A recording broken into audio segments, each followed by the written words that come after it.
He said, don't worry, because he was doing an all-nighter and, you know, he'd make sure he was there when the time came.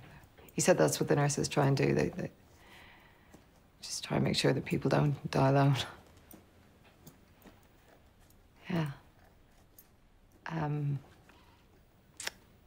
Yeah, and then he just showed me how to put on all the protective gear and for it to still be comfortable, you know, and then he took me in. And I had 15 minutes.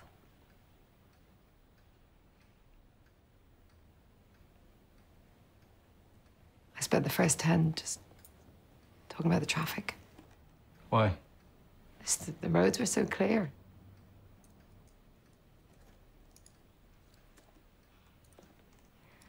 Yeah, and then after 10 minutes, he leaned in and he said, you know, tell her you love her. And I did. I just, all this stuff just poured out of me, all this stuff. What stuff? Just that I loved her, you know. And that I was proud of her. And I was really grateful for the person that she was and everything she'd done for me. And I was just so sorry that I'd never said any of that when she could hear me, you know. And I loved her so much that my life was already hurting without her in it. And I was worried that the hurt would never go away. No. Do you not think? No.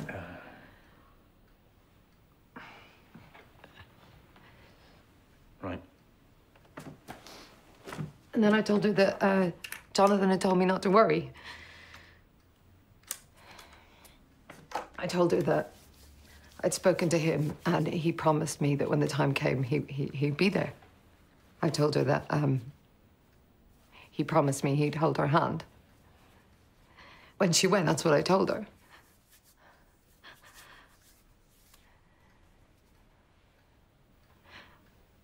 I feel like I do want to put her temperature in this. Go for it. Yeah.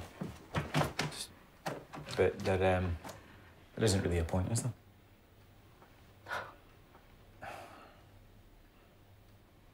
Look, there was never a point, so if it makes you feel better... Well, if there's no point, it's just...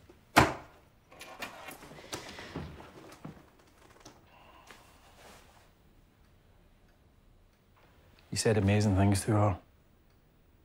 Did I? Aye. Because I don't think I did. Oh, you totally did.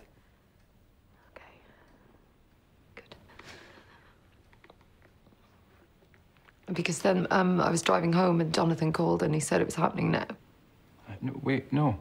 Yeah. No. But I thought it was the early hours. Yeah, but she'd taken a turn for the worse, so it was happening right then. Jesus. I know. And she was alone. Yeah, well, no, she had Jonathan, right? She didn't.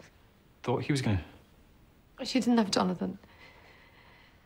Because he had another patient who was dying at the same time, and that person had no one, so... He said at least my mum had me to FaceTime with her. Oh, my God. And I really begged him not to leave. I said, you know, please don't let my mum die on her own. And he said, sorry. And I said, please. And he said he's sorry that he had to choose. And he did. He did have to choose. He did.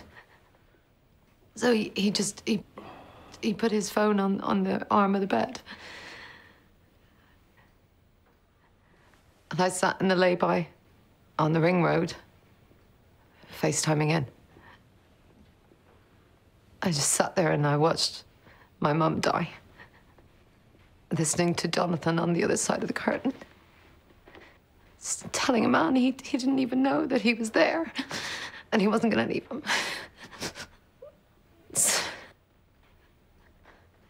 So yeah, Mum died on her own.